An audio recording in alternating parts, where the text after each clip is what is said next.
السلام عليكم أعزائي طلبة وطالبات وأولياء أمور الصف الأول الإعدادي. إن شاء الله النهاردة نبدأ مع بعض شرح الوحدة السابعة بالكامل من كتاب المعاصر. طيب في البداية كده هتلاقيني سايب لك في صندوق الوصف الرابط ده موجود فيه حل الوحدة السابعة بالكامل من كتاب المعاصر برضو، وهتلاقي رابط تاني موجود فيه شرح قاعدة اليونت بالكامل. طيب دلوقتي نبدأ مع بعض. أول صفحة بتبدأ معايا بالدرس الأول والتاني. خلينا نشوف الكلمات المهمة عندي. أول كلمة عندي يا شباب متحف الأحياء المائية أو حوض السمك.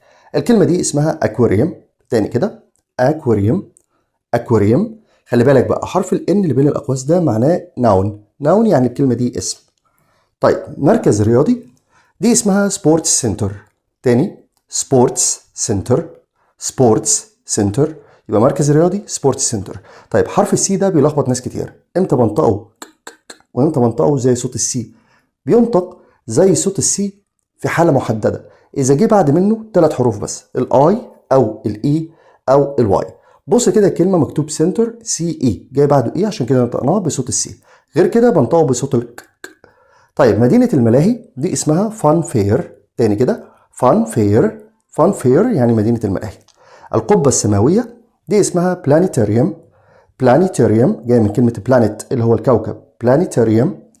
استاد كرة القدم ده بنقول عليه فوتبول ستاديوم. فوتبول ستاديوم. فوتبول ستاديوم. طيب بعد كده صالة البولينج دي اسمها بولينج ألي. بولينج ألي. بولينج ألي يعني صالة البولينج. طيب المتحف ده اسمه ميوزيوم. ميوزيوم. ميوزيوم. ميوزيوم يعني متحف. العجلة الدوارة دي اسمها بيج ويل اللي هي طبعا عجلة الملاهي، بنقول عليها بيج ويل. بيج ويل. بيج ويل يعني العجلة الدوارة. طبعا حرف الاتش هنا سايلنت بنقول ويل.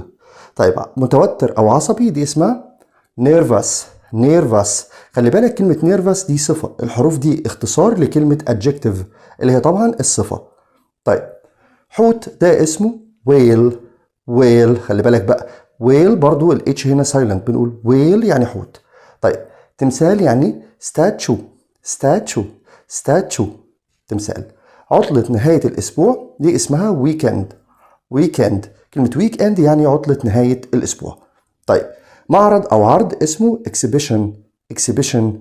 كلمة اكسبيشن يعني معرض أو عرض. التي اي او ان خلي بالك بتديك مقطع كده اسمه شان فبقول اكسبيشن. طيب مفكرة أو يوميات دي بنقول عليها دايري. تاني كده دايري. دايري. دايري يعني مفكرة. الزي المدرسي ده اسمه سكول يونيفورم. سكول يونيفورم. سكول يونيفورم يعني الزي المدرسي. سكول يونيفورم. مطعم المدرسة اللي هو الكانتين يعني اسمه سكول كانتين. سكول كانتين. سكول كانتين اللي هو مطعم المدرسة أو الكانتين. بعد كده بيبدأ يمرني على الكلمات المهمة دي. عندي اختبار عبارة عن اختياري وبيديني 6 كلمات ببدأ أختار وأحط فيه النقط اللي قدامي. السؤال الأول بيقول هنا I saw some colorful fish in the نقط. بيقول أنا رأيت بعض الأسماك الملونة فين يعني؟ خلي بالك المكان اللي بيكون فيه أسماك ده طبعا حوض الأسماك أو متحف الأحياء المائية ده اسمه أكواريوم، فأول إجابة هنا رقم 1 هتبقى أكواريوم اللي هو متحف الأحياء المائية. السؤال اللي بعده Children like to ride on the big wheel at the A. بص هنا بيقول لك الأطفال بيحبوا يركبوا، خلي بالك big wheel اللي هي عجلة الملاهي. طبعا عجلة الملاهي دي بتتركب في الملاهي، يبقى هنا هتبقى كلمة fun fair اللي هي طبعا الملاهي، يبقى رقم 2 fun fair الملاهي. 3 بيقول لي you can see an interesting show about planets in the نقط. انت تقدر تشوف عرض شيق خلي بالك عن planets يعني الكواكب. الكواكب بنتفرج عليها في حاجة اسمها معرض الكواكب ده اللي هو بلانيتاريوم، يبقى ده رقم 3 بلانيتاريوم اللي هو معرض الكواكب. طيب كلمة closed معناها مغلق، كلمة مهمة جدا. closed. closed. مباراة كرة القدم فوتبول ماتش. فوتبول ماتش. طيب دولفين ده اسمه دولفين. دولفين. خلي بالك البي اتش هنا بنطقها زي صوت الاف كده دولفين. طيب يصل دي اسمها arrive. arrive. والبولينج قلناها قبل كده اللي هي البولينج اللي هي لعبة الكرات الخشبية، لعبة البولينج يعني. سمكة القرش دي اسمها شارك. شارك. طبعا الاس اتش هنا بتديني صوت الشه فبقول شارك. ينتقل دي اسمها موف. موف. طيب يأمل او يتمنى يعني هوب. هوب. وحمام سباحة ده اسمه سويمنج بول. سويمنج بول. سويمنج بول يعني حمام سباحة. طيب قرار بنقول عليه decision. decision. كلمة decision يعني قرار. طيب مثير دي اسمها exciting. exciting exciting يعني مثير. مظلم أو الظلام دي اسمها dark. dark dark يعني مظلم. الصفحة اللي بعد كده نكمل مع بعض كلمات الوحدة السبعة. كلمة ودود دي معناها friendly. friendly وخلي بالك دي صفة. رائع يعني fantastic. fantastic. طيب إلى حد ما أو تماما دي اسمها quite. quite خلي بالك الإي هنا بره. quite يعني تماما أو إلى حد ما. يتحدى أو تحدي اسمها challenge. challenge challenge يعني يتحدى أو تحدي. حل يعني solution. solution زي ما قلنا TION ده مقطع بنطقه شن فبقول solution يعني حل. تاريخ يعني history. history يعني تاريخ. بعد كده بيكون عندنا جزء مهم جدا يا شباب. الجزء ده هو طبعا الخاص بتصريفات الأفعال الغير منتظمة. عندي كل فعل بيكون له 3 تصريفات. أول حاجة التصريف الأول ده المضارع، والتصريف الثاني للفعل اللي هو الباست الماضي، والتصريف الثالث اللي هو الباست بارتيسيبل. لازم طبعا تحفظ ال3 تصريفات. هنبدأ مع بعض. كلمة يشعر يعني feel الماضي منه felt، والتصريف الثالث felt هو بحفظ بقى كده felt. طيب يجلس دي اسمها sit، والماضي sat، والتصريف الثالث sat. لما اجي احفظها sit sat بحفظ ال3 تصريفات. طيب كلمة no خلي بالك no يعني يعرف الكي هنا silent، بنقول no الكي لما بيجي وراها n ما انطقهاش. التصريف الثاني no، والتصريف الثالث منها اللي هو known خلي بالك بتحفظهم known. طيب يعني او يقصد دي اسمها mean، والتصريف الثاني meant، والتصريف الثالث meant. طيب يغادر او يرحل دي اسمها leave، والتصريف الثاني left، والتصريف الثاني left. طيب يعلم او يدرس دي اسمها teach. التصريف الثاني taught خلي بالك الجي اتش هنا silent بنقول taught، والتصريف الثالث taught بحفظها كده teach taught ال3 مع بعض. بعد كده بيكون عندنا جزء مهم جدا وهو الديفينيشنز التعريفات. طيب هناخد معانا اهم التعريفات في الوحده. اول تعريف عندي اللي هو كلمه aquarium اللي هي متحف الاحياء المائيه. ده تعريفه بيقول لي هنا الاكواريوم هو an indoor center يعني سنتر داخلي او مركز داخلي where you can look at sea animals and fish living in water. طيب هو مركز داخلي انت بتقدر تنظر فيه الى الاسماك البحريه، تمام، او الحيوانات البحريه والاسماك اللي بتعيش في الميه. خلاص كده يبقى هو خاص بالسمك. تاني تعريف اللي هو بولينج الي. كلمه بولينج الي اللي هي صاله البولينج. طيب تعالوا نشوف تعريفها. بيقول لي a place where you can go bowling المكان اللي تقدر تمارس فيه رياضه البولينج. خلاص كده. طيب بعد كده كلمه كانتين. الكانتين هو طبعا مكان الاكل في المدرسه، فهنقول هنا اسمه a dining room غرفه الطعام in an office building or school مكان الاكل يعني سواء في مكتب او مبنى او مدرسه، ده اسمه كانتين. طيب بعد كده بيقول لي فان فير. طبعا فان فير اللي هي مدينه الملاهي. بيقول لي a park with fun rides and games مكان يعني في العاب واشياء ممتعه تقدر ان انت تركبها يعني، ده اسمه الملاهي. ميوزيوم اللي هو المتحف a building to keep and display important things اللي هي الاشياء المهمه from the past اللي جايه من الماضي. المتحف ده المكان اللي بنحفظ او نعرض فيه الحاجات المهمه اللي كانت موجوده في الماضي. طيب بعد كده بلانيتاريوم اللي هو طبعا مبنى القبه السماويه، عباره عن indoor center where you can learn about stars and planets. طيب مبنى القبه السماويه هو مركز داخلي حيث تستطيع ان تتعلم عن خلي بالك بقى النجوم والبلانتس الكواكب. بعد كده السبورتس سنتر اللي هو المركز الرياضي. تعريفه a place مكان where you can do sports تقدر تعمل فيه رياضه indoors بالداخل. خلي بالك مكان تقدر تمارس فيه رياضه بالداخل.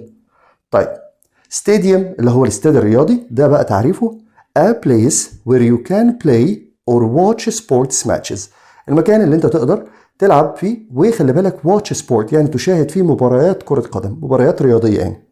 طيب آخر تعريف كلمة nervous اللي هو متوتر أو عصبي. ده تعريفها worried or frightened about something يعني قلق. خلي بالك متوتر يعني قلق أو خائف من حاجة معينة.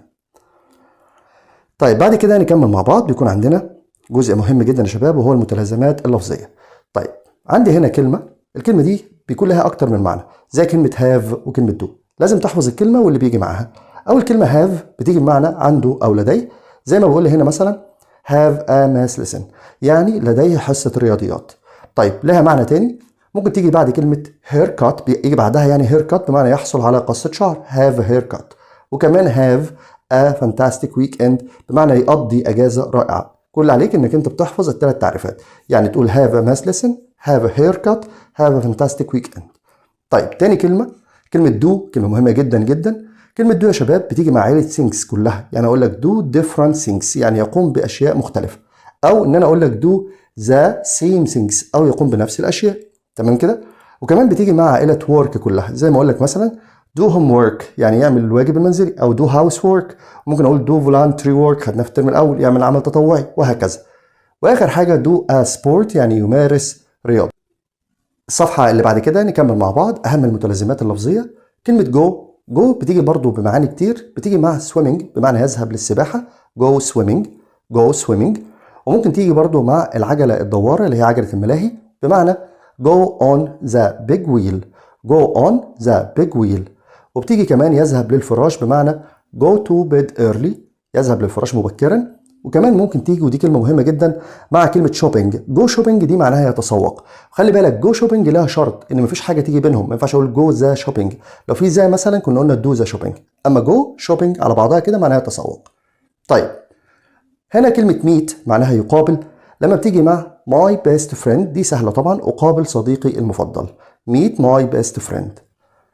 نيجي الناحيه الثانيه كلمه ميك يتخذ، بتيجي مثلا بمعنى يتخذ، زي ما اقول لك make a decision يتخذ قرار، او اقول لك make things هنا معناها بقى يصنع اشياء. قلنا الكلمات دي كلها لها اكتر من معنى. طيب بعد كده دي سهله اللي هي listen to music اللي هي معناها يستمع الى الموسيقى، listen to music. وخلي بالك حرف التي هنا silent، بنقول listen. يشاهد مباراه دي اسمها watch a football match، يشاهد مباراه كره قدم، watch a football match. طيب بعد كده يا شباب هنكمل مع بعض، بيكون في عندنا جزء مهم برضو وهو السينونيمز والانتونيمز. السينونيم والانتونيم اللي هو المترادف والمعنى، الكلمه ومعناها وعكسها، طبعا ده لازم يتحفظ.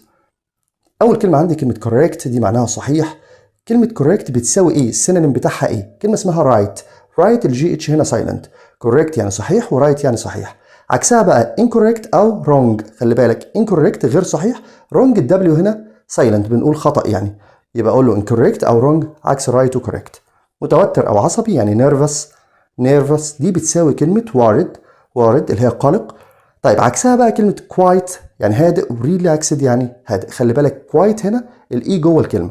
طيب heavy يعني ثقيل، طبعا دي بتساوي كلمة weighty جايه من كلمة weight اللي هو الوزن يعني، يبقى ثقيل وهيفي weighty. وعكسها كلمة light الجي اتش برضه silent. بعد كده فعال او مؤثر دي اسمها effective.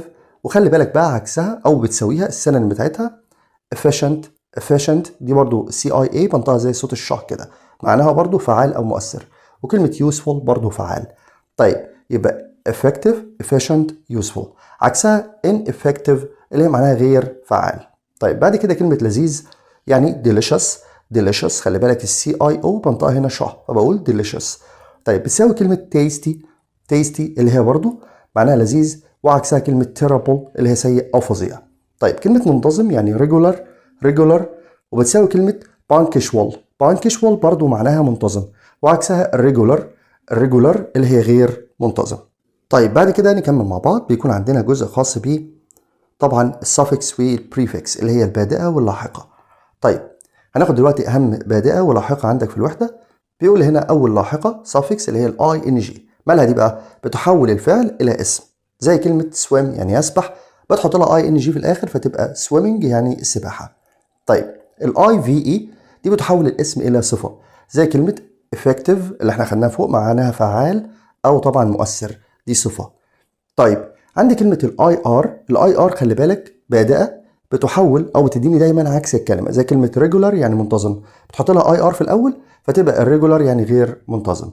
NESS بتعطي الاسم من الصفة، زي كلمة dark يعني مظلم، دي صفة، لما احط لها NESS فتحول إلى darkness اللي هي الظلام، ده اسم. طيب طبعا الجزء الخاص بيه الأسئلة موجود عندك في فيديو حل الوحدة بالكامل. الصفحة اللي بعد كده نكمل مع بعض، بيكون في عندنا أهم الملاحظات اللغوية. طيب أول ملاحظة رقم 1 بيقول هنا كلمة frightened of دي معناها خائف من. مالها بقى؟ إما إن يجي وراها الفعل مضاف له ing، تاني كده بعدها فعل ing أو اسم أو noun. طيب اديني مثال على ده ومثال على ده.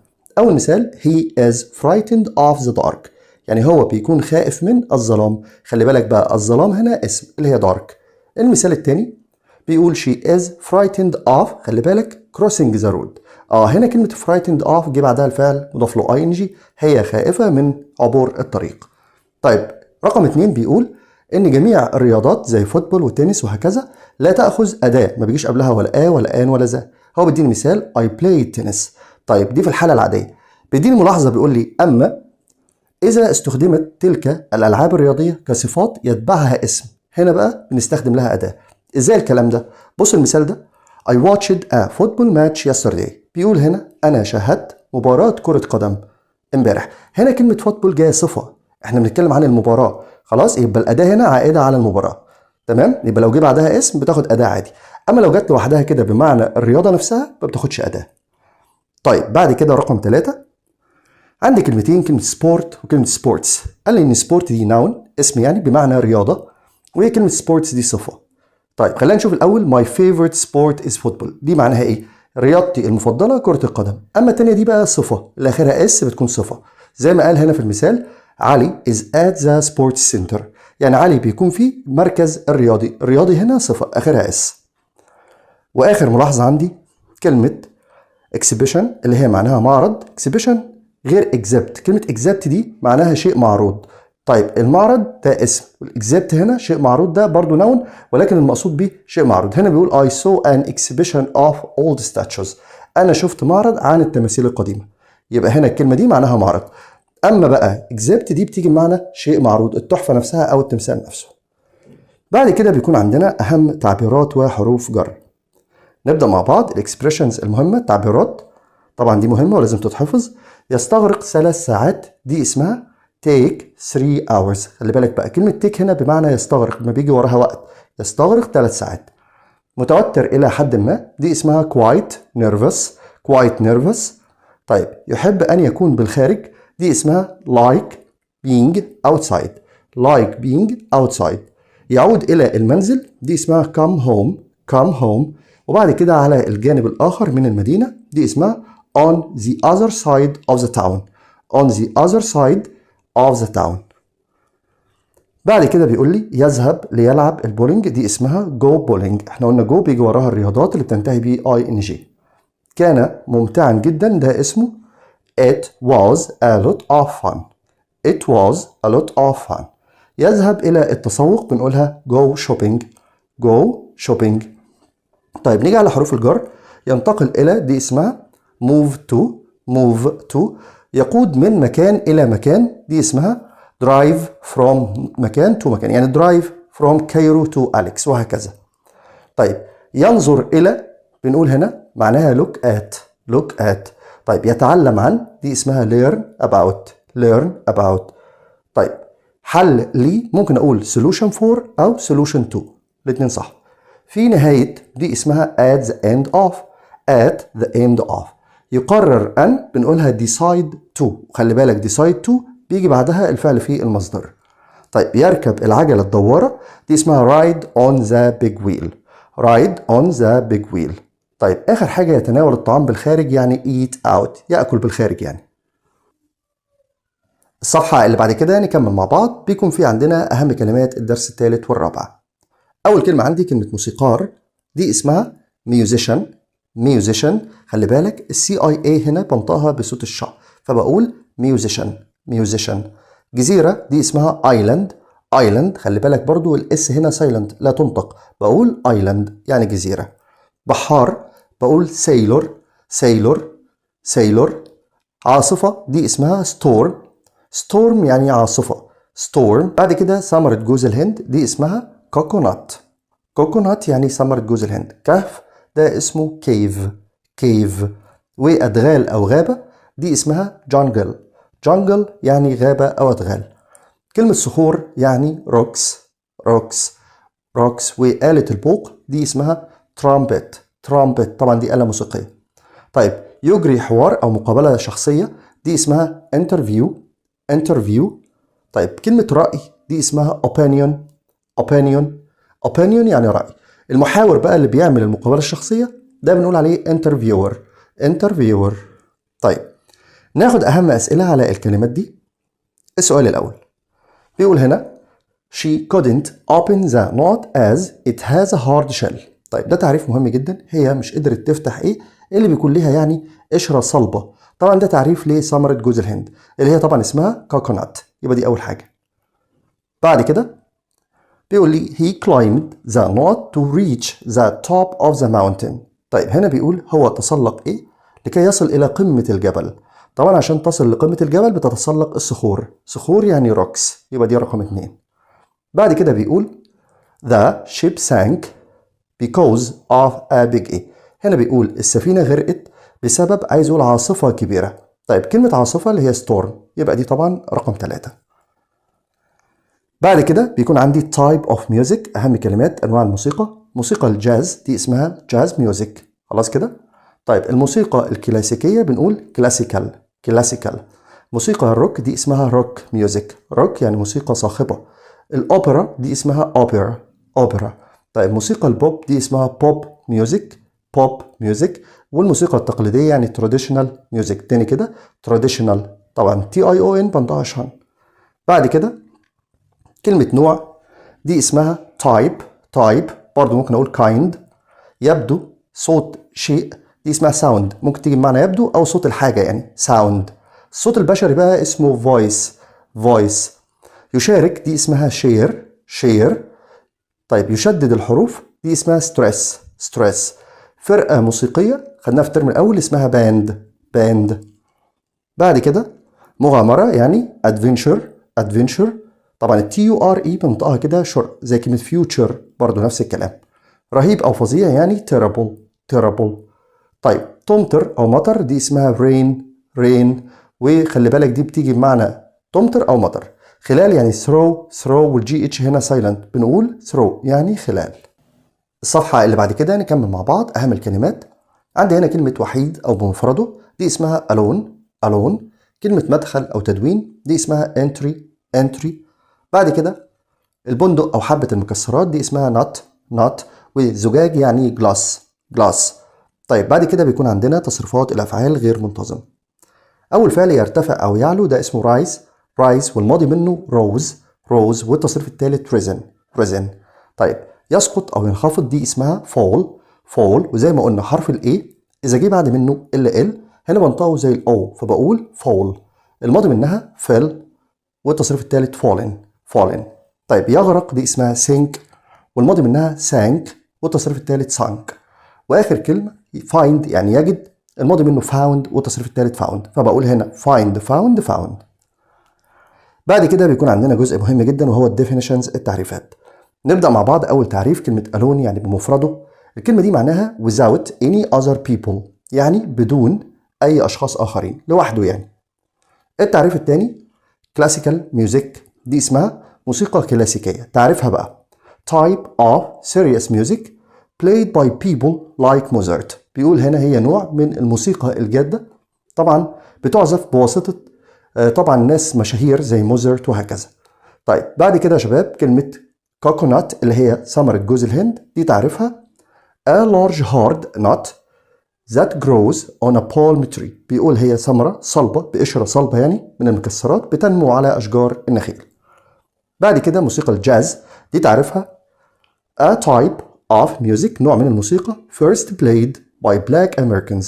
طيب يعني نوع من الموسيقى عزف لأول مرة بواسطة الأمريكيين الأوائل اللي هم السود يعني. كده كلمة أوبرا دي تعرفها a type of music نوع من الموسيقى where actors sing the words of a story. نوع من الموسيقى اللي طبعا الممثلين بيغنوه في صورة قصة أو كلمات. طيب بعد كده بقى البوب ميوزك ده بيقول هنا a type of popular music نوع من الموسيقى الشعبية يعني. بعد كده الروك ميوزك دي أنواع الموسيقى هي عبارة عن type of popular music موسيقى شعبية برضو، بس خلي بالك بقى هنا usually played with electric guitars. طبعا بيتم عزفها بواسطة طبعا جيتار إلكتروني معدات معينة يعني. كلمة sailor اللي هي بحار ده بقى خلي بالك a person who sails or rocks on a boat or ship، يعني الشخص اللي بيبحر أو بيعمل على قارب أو سفينة ده اسمه بحار. بعد كده كلمة sink اللي هي معناها يغوص دي معناها go down into water يعني ينزل جوه المية. بعد كده terrible terrible يعني سيء، اصلا الكلمه دي بتساوي كلمه very bad اللي هو سيء جدا برضو. و traditional دي معناها تقليدي using ideas or ways that people first used a long time ago. انك تستخدم افكار او طرق قديمه الناس استخدموها لفترات طويله زمان، ده اسمه تقليدي. نيجي بعد كده على جزء مهم برضو اللي هو السينونيم والانتونيم. سينونيم يعني معنى، وانتونيم يعني عكس او مضاد. كلمه رايس يعني يعلو، دي بتساوي في المعنى السينونيم بتاعها اللي هو go up معناها يرتفع برضو، وعكسها كلمه fall اللي هي معناها يسقط. طيب كلمه يبدا دي اسمها begin بتساوي عندي كلمه start وعكسها end يعني ينتهي. طيب يغرق دي اسمها sink بتساوي عندي في المعنى كلمه go down يغرق برضو، وعكسها float يعني يطفو. بعد كده قريب دي اسمها nearby بتساوي عندي close يعني قريب برضو، وعكسها بعيد اللي هي far away. طيب ميت دي اسمها dead بتساوي عندي departed أو lifeless وعكسها كلمة alive يعني على قيد الحياة. الصفحة اللي بعد كده نكمل مع بعض، بتبدأ معايا بجزئية suffix و prefix البادئة واللاحقة.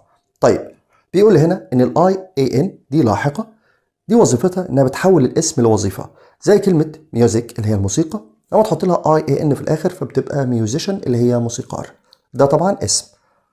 طيب عندي suffix كمان اللي هي ER، ودي خلي بالك بتحول الفعل لاسم الوظيفة، زي كلمة interview كنا قلنا دي معناها مقابلة، لما تحط لها ER تبقى interviewer اللي هو المحاور نفسه اللي بيعمل المقابلة يعني.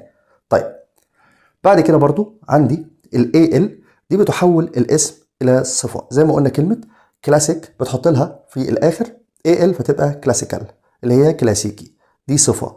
طيب traditional يعني تقليدي برضو دي صفة، يبقى ال AL بتحول لصفة. طيب طبعا جزء الأسئلة هتلاقيه موجود عندك في الفيديو الخاص بحل الوحدة السابعة بالكامل أولى إعدادي. بعد كده يا شباب نكمل مع بعض الملاحظات اللغوية. كلمة learn يعني يتعلم، وteach يعني يعلم، في فرق بينهم. هو بيقول لي إن learn دي معناها يتعلم، بيجي وراها to زائد المصدر، أو ممكن يجي وراها noun اسم يعني، واديني أمثلة على الكلام ده. He learned to play the piano، هنا يقصد هو بيتعلم أن يعزف، أو هو تعلم أن يعزف البيانو. طيب هنا جه وراها to والمصدر، خلي بالك. He learns English at school، هو بيتعلم بقى الإنجليزي في المدرسة، خلي بالك الفعل هنا جه بعده اسم، يبقى أنا عندي ممكن يجي وراها to والمصدر أو اسم. بعد كده عندي كلمة teach معناها يعلم أو يدرس، هنا برضو teach بيجي وراها noun عادي جدا، بيجي وراها اسم، زي ما أقول لك he teaches math at Cairo prep school، يعني هو هنا بيدرس، هو اللي بيعلم بقى الرياضيات، دي اسم. خلاص كده. برضو كلمة teach اللي هي معناها يعلم ممكن يجي وراها مفعول وبعدين to how to المصدر، أو مفعول وto المصدر. طب خلينا نشوف الكلام ده إزاي. طيب أول مثال عندي بيقول هنا he teaches me to play the piano، هنا بيقول هو علمني، ادي المفعول اهو اللي هو مي، وبعدين جه وراه تو المصدر عادي جدا. وبرده ممكن اقول he teaches me، هو برده بيعلمني how to play the piano، ازاي ان انا اقدر اعزف على البيانو. طيب عندي ملحوظه كمان بتقول لي هنا ان كلمه play بتيجي بمعنى يعزف، وبيجي بعدها آلة موسيقيه مسبوقه بذا. طيب احنا عارفين ان play معناها يلعب، بتيجي بمعنى يعزف. he learned to play the piano، هنا بيقول يعني ان هو اتعلم انه يعزف على البيانو. الصفحة اللي بعد كده نكمل مع بعض. بيقول لي هنا ان انا عندي اداة استفهام اسمها what kind، هي what type، دي اسمها ما نوع، خلي بالك بيساوي بعض. وبيديني مثال بيقول what type of music do you like، ما نوع الموسيقى اللي انت بتحبها. طيب ممكن اقول برضو what kind of، هي مفيش اي مشكلة. كلمة alone وكلمة lonely، خلي بالك alone دي معناها بمفرده، ودي حال adverb ظرف او حال. اما كلمة lonely فدي صفة adjective، في فرق بينهم طبعا. اول مثال هنا بيقول his wife died and he lived alone، زوجته يعني ماتت وهو يعني عايش لوحده. خلاص هنا بمفرده جاي حال. اللي بعدها بيقول لي I feel lonely، دي معناها ان انا بشعر باني وحيد يعني، ودي صفة. بعد كده بيكون عندي تعبيرات وحروف جر مهمة. اول تعبير عندي كلمة لديه آراء مختلفة، دي معناها have different opinions يعني عنده آراء مختلفة. من الصعب أن it's difficult to ماذا حدث، دي اسمها what happened. طيب يتأكد دي على بعضها كده make sure. طيب إنه جيد بالنسبة لك، دي اسمها it's good for you it's good for you. بدون أي شخص دي اسمها without any people. without any people. يعزف في فرقة موسيقية. play in a band. play in a band. طيب يسجل ملاحظات، دي حرف الجر بقى. write down. write down. يتشارك مع، دي اسمها share with. share with. طيب يمشي باستقامة أو بمحاذاة. walk along. walk along. يبدأ ب، دي اسمها start with. start with. يهبط إلى، دي اسمها go down into. go down into. يعمل على متن قارب. work on a boat. work on a boat. ويمشي خلال، دي اسمها walk through. خلي بالك ال A هنا silent وال GH silent. نقول walk through. يمشي خلال. الصفحة اللي بعد كده نكمل مع بعض كلمات الدرس الخامس والسادس. طيب أول كلمة عندي حفلة موسيقية، دي اسمها concert. concert. concert يعني حفلة موسيقية. طيب الزيتون ده اسمه olives. olives. olives اللي هو الزيتون. مسرح يعني theater. theater. اللي بالك التي اتش بتنطق زي صوت الس، بتقول theater. فلفل دي اسمها peppers. peppers. ويأمل أو أمل بنقول عليه hope. hope. بعد كده حفلة شواء دي اسمها barbecue. barbecue يعني حفلة شواء. يتضمن أو يشمل include. include. وبعدين عاطفة أو انفعال دي اسمها emotion. emotion يعني عاطفة أو انفعال. TION بننطقها زي صوت الشن فبنقول emotion. طيب نوع يعني kind وبتيجي بمعنى عطوف kind. طيب أفكار دي اسمها thoughts. thoughts. خلي بالك التي اتش بننطقها س والجي اتش هنا silent فبنقول thoughts. بعد كده عندنا تمارين على الكلمات دي. أول سؤال بيقول هنا we use نقط to make healthy oil. طيب احنا بنستخدم ايه بقى علشان نعمل زيت صحي؟ بيتكلم هنا عن زيت الزيتون. الزيتون اللي هو olives. بعد كده بيقول منى went to the نقط to watch a play. طيب عايز يقول منى راحت فين يعني علشان تشاهد. خلي بالك بقى كلمة a play هنا مقصود بيها مسرحية، بتيجي بمعنى مسرحية. طبعا مسرحية بتشوفها في المسرح اللي هو theater، يبقى دي رقم 2 اللي هي theater يعني مسرح. بعد كده I played the trumpet in the school نقط. أنا عزفت على آلة الترامبت اللي هي البوق في الحفلة المدرسية. طيب حفلة موسيقية دي بقى اسمها concert، يبقى رقم 3 هنقول فيها concert. بعد كده بيقول what نقط of person is هبة. قال له she is friendly. بيسأل عن نوع الشخصية. ما نوع الشخصية؟ ما النوع دي اسمها what kind of أو what type. اللي موجودة عندي kind يبقى دي رقم 4. بعد كده نكمل مع بعض الكلمات. كلمة شخص دي اسمها person. person. person يعني شخص. طيب يحدث يعني happen. طيب كاتب دي اسمها writer. writer يعني كاتب. وحقا يعني really يعني حقا. رائع أو شيق دي اسمها interesting. مدهش يعني surprising. وشخبطة أو رسومات بسيطة بنقول عليها doodles. ورحلة طويلة دي اسمها journey. ويحاول أو يجرب دي بنقول عليها try. متعب يعني tired. بعد كده بيكون في عندنا الأفعال الغير منتظمة. يكسر ده فعل اسمه break، والتصريف التاني منه broke، والتصريف التالت broken. طيب يبين أو يوضح بنقول عليها show. والتصريف التاني منه showed، والتصريف التالت shown. الصفحة اللي بعد كده نكمل مع بعض. بيكون عندنا جزء الديفينيشنز اللي هو التعريفات. كلمة windy دي معناها عاصف. دي تعريفها بقى when the wind blows the weather is windy. طيب بيقول يعني لما الرياح تهب يعني الطقس بيكون عاصف. بعد كده السينونيم والانتونيم اللي هو الكلمة وعكسها ومعناها طبعا. great يعني عظيم، دي بتساوي كلمة fantastic اللي هي رائع أو عظيم برضو، وعكسها كلمة terrible اللي هي معناها سيء أو فظيع terrible. بعد كده عالي الصوت دي اسمها loud بتساوي كلمة noisy وعكسها كلمة quiet اللي هي هادئ. بعد كده كلمة جميل دي اسمها beautiful بتساوي عندي كلمة nice وعكسها كلمة ugly اللي هي قبيح. بعد كده كلمة remember يعني يتذكر بتساوي recollect وعكسها كلمة forget اللي هي ينسى يعني. طيب بعد كده بيكون عندنا البريفكس والسافكس البادئة واللاحقة. عندي suffix اللي هي حرف الواي بيقول إنها بتحول الاسم إلى صفة. زي كلمة wind اللي هي الرياح، لما نحط لها واي في الآخر فبتتحول إلى windy اللي هي معناها عاصف، اللي هي الصفة يعني. طيب بعد كده ال ER دي بتحول الفعل إلى اسم، زي write يعني يكتب بتحط لها ER في الآخر فتبقى writer اللي هو الكاتب، وplay تبقى player اللي هو اللاعب، وهكذا. ال ING بتحول الاسم إلى صفة، زي كلمة surprising اللي هي مدهش، دي صفة آخرها ING. الصفحة اللي بعد كده نكمل مع بعض جزء الملاحظات اللغوية. أول حاجة بيقول لي هنا في فرق بين كلمة remember و remind. كلمة remember دي معناها يتذكر من تلقاء نفسه يعني، أما remind دي معناها يذكر حد، يفكر حد بحاجة. طيب تعال نشوف أول كلمة What do you remember about your weekend؟ هنا بيسألك بقى إيه اللي أنت بتفتكره عن أجازتك، أنت هنا اللي بتتذكر. أما بقى الكلمة التانية اللي هي remind بيقول لي My mom reminded me of my homework. ماما هي اللي فكرتني بالواجب بتاعي، هنا ماما اللي ذكرتني، في فرق طبعا. بعد كده عندي كلمة اسمها although، دي معناها بالرغم من أو مع ذلك، وبتستخدم للتعبير عن التناقض. طيب من دي مثال هنا بقول لي the pizza was really good although it was cheap.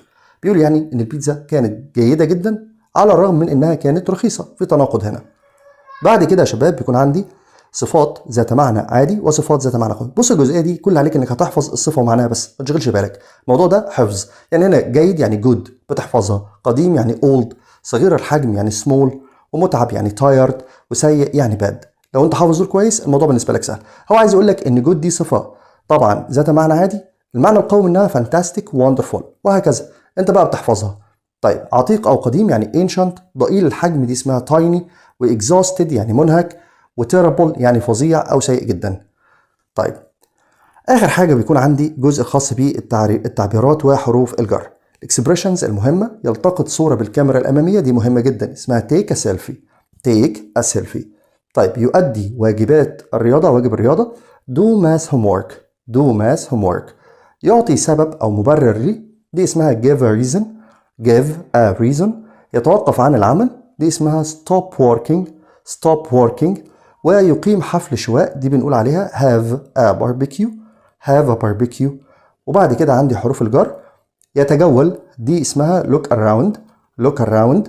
ويذهب في أجازة، بنقول عليها go on holiday، go on holiday. يخطط أن، دي اسمها plan to، وبيجي وراها خلي بالك الفعل في المصدر، يبقى plan to زائد المصدر. يركب السيارة get in the car، get in the car.